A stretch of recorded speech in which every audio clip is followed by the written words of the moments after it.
Magandang araw, welcome po sa ating prayer and exhortation. Tayo po ay manalangin. O aming Ama, kapayapaan niyo maghari sa pamilyang Pilipino sa pangalan ni Jesus. Amen.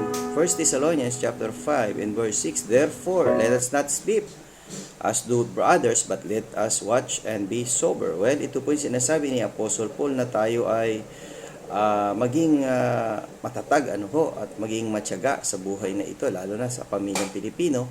Dahil alam natin na very challenging ang isang pamilya, complex, talagang masalimuot. Pero sa biyaya ng Panginoon at sa salita niya, natututo tayong magkaroon ng tinatawag nating management. Kaya nga, family management, isang bahagi po ng ating Strong Family Program, at stress management para po sa bawat isa. Nawa ang bawat pamilyang Pilipino ay maging matatag at magtiwala sa salita ng Diyos at mamuhay na ayon kay Kristo. Okay, see you again tomorrow sa ating Strong Family Prayer and Exhortation.